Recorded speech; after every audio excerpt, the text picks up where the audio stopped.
Guys, I have a book haul. I said I wasn't gonna keep buying books, and it happens and things get out of hand. Here are my new books. This is an accumulative book haul, so it's been in like the past few weeks. I have gotten the reappearance of Rachel Price, and I'm so excited about this. I'm actually gonna start reading this shortly for another video. This is a mystery thriller. Holly Jackson is the author of A Good Girl's Guide to Murder, and everybody loves that series, so I'm super excited, and I really love this dust cover as well as the inside of this book and even the hardcover itself. I feel like they really did a good job with that. This book is about Belle, 18-year-old Belle. Her mother is Rachel Price, and she disappeared when Belle was like 2 years old. Obviously, she doesn't remember anything that happened. Obviously, she has no recollection because she was only 2 years old, but they are filming a documentary about what happened basically and the theories that are out there and what Belle thinks. Rachel Price reappears. Apparently they think she's lying about something, or Belle thinks she's lying about something, so they're kind of like trying to solve that mystery. So that is the first book I got. Then I got Clockwork Angel, and this is book 1 of the Infernal Devices series. Is that what it's called? Yeah, it's a Shadowhunters novel though. Is that the... It says discover the world of the Shadowhunters. So is it Infernal Devices or Shadowhunters? I don't know. I'm the only person in the world that hasn't read this also, so I'm sure you guys know a little bit more than me. Let me know how this world works. But I love these covers, and I've been eyeing them for a while, so I finally decided to pick this one up. I really love these sides as well, and all the books on the back, they just all have like this iridescence to them, and I just really love their aesthetic. But I've heard amazing things about these books. I have no idea what this is about. Like, no idea at all. It says, when Tessa Gray crosses the ocean to find her brother in Victorian England, something terrifying is waiting for her in London's downworld. Kidnapped by the mysterious Dark Sisters, who are members of a secret organization called the Pandemonium Club, Tessa soon learns that she has the power to transform into another person. The Magister, the shadowy figure who runs the club, will stop at nothing to claim Tessa's power for his own. Friendless and hunted, Tessa takes refuge with the Shadowhunters, warriors dedicated to riddling the world of demons. She soon finds herself fascinated by and torn between two best friends, James and Will. So is this a love triangle? As Tessa is drawn deep into a plot that threatens to destroy the Shadowhunter, she realizes that she may need to choose between saving her brother and helping her new friends save the world, and that love may be the most dangerous magic of all. Wait, what? So there's a romance here? Why didn't I thought this was pure politics and war just based on the cover, but I'm excited now. Then I picked up the Summer Book Club by Susan Mallory. I've heard nothing about this, and I picked this up at Target. I really liked how this looked. I did talk about this in my May TBR because it is part of my May TBR. This is about 3 friends that have a book club, and they're all going through different challenges and different transitions. That's pretty much all I know. I really don't know much. It says the rules of Summer Book Club are simple. No sad books, no pressure, yes wine. Besties Laurel and Paris are excited to welcome Cassie to the group. This year the book club is all about fill your heart reads, an escape from the chaos of every day, running a business, raising a family, juggling 100 to-dos. Even the dog is demanding, but the bestest boy. Since Laurel's divorce, she feels like the worst mom ever. Her skepticism of men may have scarred her vulnerable daughter. Cassie has an unfortunate habit of falling for ridiculous man boys who dump her once she fixes them. Paris knows good men exist. She's still reeling after chasing off the only one brave enough and foolish enough to marry her. Yeah, so I don't really know how this is gonna go. Like, I feel like that's a very vague description. Or is it a vague it's not a vague description, but like I can't really imagine how this story is gonna be written about these things. Inspired by the heroines who risk everything for fulfillment, Laurel, Paris, and Cassie begin to take chances, big chances in life and love. Facing an unwritten chapter can be terrifying, but it can be exhilarating too, if only they have the courage to change. So I think this is just like talking about their friendship, and the book club is kind of part of it, like the setting. I don't think I've read anything like this. It's mostly the cover that intrigued me, but I wonder if I'm gonna love this book because it was rated highly on Goodreads. It's like a 3.99, which basically a 4 star. I think that the blurbs are also very promising, and I don't know, something called me to this book. It's giving summer vibes. Then I picked up Emily Wilde's Encyclopedia of Fairies. Again, everybody has read this book except myself, and I've been eyeing this cover for a minute now because it is absolutely gorgeous. This is the Barnes & Noble edition, and I just really love it so much. I think the original cover is also pretty, but this one is just like the colors are everything. So I finally picked it up, and again, I don't have much context on this. I know that Emily Wilde like studies fairies, but that's pretty much it. That's all I know. Yeah, so she's the foremost expert on fairies. She's a genius scholar, a meticulous researcher who's writing the world's first encyclopedia of fairy lore. But Emily Wilde is not good at people. She could never make small talk at a party or even get invited to one. So when she arrives in the hardscrabble village of, I cannot say that name, Emily has no intention of befriending the gruff townsfolk, nor does she care to spend time with another arrival, her dashing and insufferably handsome academic rival, Wendell Ambleby, who manages to charm the townsfolk. Uncovering the secrets of hidden ones. Part of this is just a book haul. Don't rely on me for the descriptions because I'm just gonna show you the books and tell you I'm gonna read them eventually and probably not know much about them, but people have said great things about this, so my hopes are up there. Then I picked up The Good Part by Sophie Cousins. Again, another book that I've heard absolutely nothing about. This is about a 26-year-old that is like going through all these transitions and all these negative experiences, like crappy jobs, crappy dates, blah blah blah. So she just wants to skip to the good part of her life, and she wakes up one day and she's like 40 something with a huge ring on her finger, like a perfect husband, the perfect life, kids, blah blah blah. And now she's like, wait, I skipped the entire journey and I skipped to the good part and now I want to go back. That was pretty intriguing, and the fact that I haven't heard absolutely anybody talking about this, I don't know, I feel like this is kind of giving 7 Year Slip vibes in the sense that there's like a time, what is that called? Like time jumping? What is that called? I don't know, but it's like magic realism and there's time travel. Time travel, that's the word. I love the combination of these colors so much. And then I got a nonfiction book. This is The Essential Law of Attraction collection, The Teachings of Abraham. If you've heard about Abraham Hicks, then this is, or Esther Hicks, Abraham Hicks. This is one of their books. I've read Ask and It Is Given, and so I wanted to learn a little bit more and like get back into thinking about this because I feel like when I focus on law of attraction, like things just work out better for me. I also got some other nonfiction books. I just don't ever bring these up because I don't know if people actually care to hear about it, but I also got You Are a Badass by Jen Sincero, which is also a very like popular self-help book. Those are all of the books that I have gotten recently. I'm excited.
guys, I did some stuff on my reading journal. I haven't finished it, but honestly, I'll probably show like the finished result in another vlog at the end of May because I do one page and I get drained. So I only wrote the month of May. I have to do this sheet and decorate it. I don't know what I'm gonna do with it yet. That's why I didn't even really do much but write on it. And then the one that I finally did do though is the May TBR. So this is my May TBR. These are all the books that I actually spoke about in my actual TBR video. This is the only one I didn't, which is the reappearance of Rachel Price, but I already started reading that, so it's part of my personal TBR. And I'm gonna cover this page, and then this is gonna be where I do my wrap up. Funny story is gonna be on there because I already finished funny story for the month of May. And then I'm also gonna cover this page, so I'll put like a construction paper on here, and I'm gonna write down at the end of the month the YouTube videos that I filmed, and I'm gonna print out their thumbnails and put them on there. This is just a little update, and again, I will update you guys in my next like bookish vlog reading journal update. But I'm really happy with how this turned out. I think it's so cute, and I love these little book images so much. So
a little April wrap up. I didn't make an entire video on this because I only read 4 books in the month of April. This is when the reading slump started going into full effect. I started April by finishing Powerless by Elsie Silver, and I ended up rating this 4 stars. And to be honest, this was like a 5-star read for me until I got to like halfway, or like 60%. Like 60% into the book, I started getting like pretty bored, and I was like a little uninterested. I feel like the thing about the Chestnut Spring series is that I love the romances in these books. Sometimes when there's like too many characters in a scene, I kind of start like dozing off because I feel like there's just too much going on, and I feel like that's what happened like 60%, and I was just kind of like, okay, I get the point. I feel like this book was also a lot longer than the other ones, and I also feel like I start losing interest after the almost 400 page mark. That's why it was a 4 stars. But listen, this was like my favorite romance. Like out of the 3 that I've read Flawless, Heartless, and Powerless. And I really loved Flawless, which was the first one. Heartless has been my least favorite, and that's like everybody's favorite, but that's been my least favorite. And this one was the romance between Jasper and, what is her name?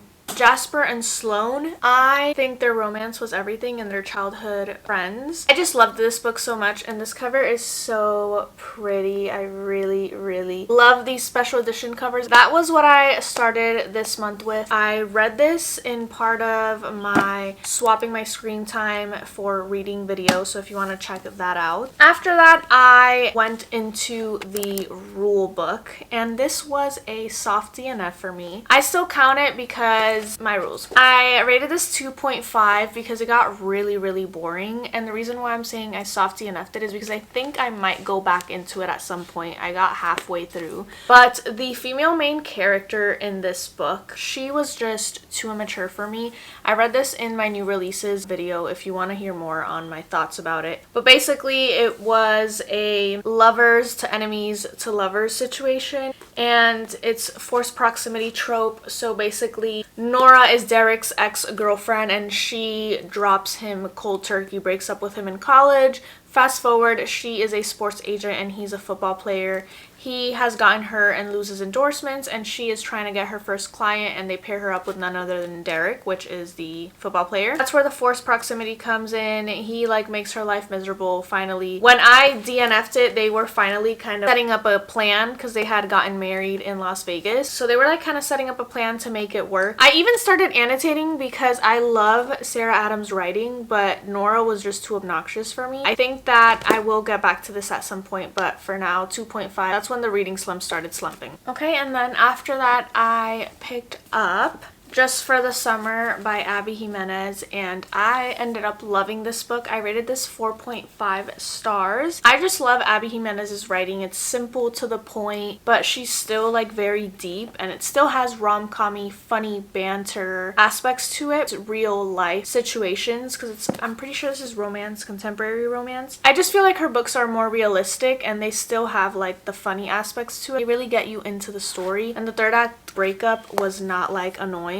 I really enjoyed that part of it as well. This is about Emma and Justin. They date people, and those people break up with them, and the next person is always the one. So they have this curse, and Emma finds Justin talking about this in a Reddit forum, and she's like, oh my god, like I have the same situation as you going on. And they fake date just for the summer to see if they can cancel that out, and the romance goes from there. She is like an avoidant attachment style type of girly, and he is like the sweet guy that's just always there and really shows up for her and tries his best to be there for her and doesn't let her like run away. She has like a very toxic mom, and I think that Abby Jimenez did such a great job explaining that side of things and depicting that aspect in their relationship. And then Justin has a mother who's going away, and he's taking guardianship of his siblings. They're going through challenges in their personal life, and they're also starting to fall for each other. Amazing book. Abby Jimenez does no wrong. I love her books so much. And then lastly, another Elsie Silver book, and this was her new release, Wild Love. And I had such high expectations for this coming from Powerless, which I absolutely loved, but this was kind of disappointing for me. I think that like a quarter into the book I was really enjoying it, and then it just plummeted for me. I think that this is just not my cup of tea. This was about Ford, which Ford is Willa's older brother. Willa is the female main character in Heartless from Chestnut Spring series, and he's like a billionaire. He owns like a recording studio or something. And then Rosie is Wes's youngest sister, or younger sister. Wes is Ford's best friend, and obviously Ford and Rosie go way back from when they were kids. She comes back from the city, and Ford gives her a job because she's like going through a breakup and wants to move back. Ford has this daughter that comes up out of nowhere and just like goes back into his life. He had no idea she even existed. I think Elsie Silver did a great job at the relationship between Rosie and the daughter Cora, but I feel like the relationship between the daughter and Ford, it just kind of developed too quickly. Like, I don't know, I feel like there was things missing, and it's like a whole lot of nothing sometimes. Like, I just think there were a lot of unnecessary details in this book where I got a little bored. I don't think it's a bad book at all. That's why I rated it 3 stars. I originally rated it 3.5, and then I bumped it down to 3 stars because I was just so out of it. Like the last like few pages, I was over it. That was pretty much all I read in the month of April. Like I said, I did not read too much. I was struggling with this reading slump that I'm still struggling with and trying to get out of. So that was all that I read for April.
Alright guys, I wanted to kind of show you how I annotate my books. I don't do anything special, but I do have to annotate just for the summer. And funny story, because I actually highlighted quite a bit in funny story, I just never put the tabs in. And then for just for the summer, pretty much the same thing. I read a lot of it on my Kindle, so I want to see what the annotations are in my Kindle and then transfer them over to the book. And I'm just gonna show you guys how I do that. It's pretty simple. I pretty much just highlight and put a tab in. I don't do it as organized as other people do. Like, I know they have like a specific color code and key for each emotion or character, etc. I kind of just go with whatever I'm feeling in the moment, and I do try to match it with the cover, but not always. And the different colors that I have, I've ran out of quite a few. I just have these right here, which I'll probably use for just for the summer, and then these for funny story.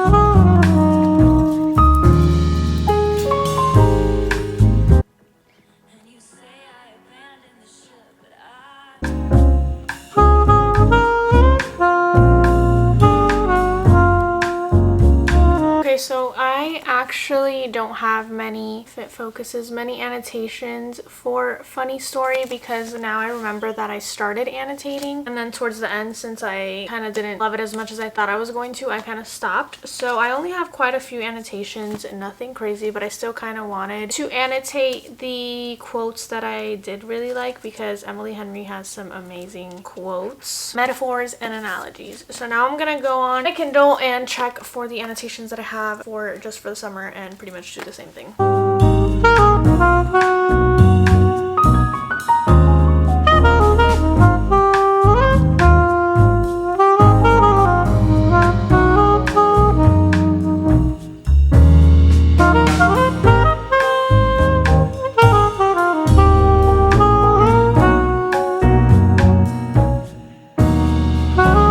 Alright guys, we finished. This is not the best angle, but I finally finished annotating just for the summer. I didn't realize how much I actually annotated, but I literally loved this book, so I'm not surprised. So that pretty much concludes today's video. I hope you guys enjoyed these few bookish days with me, and thank you so much for watching. I hope to see you on my next one. Bye.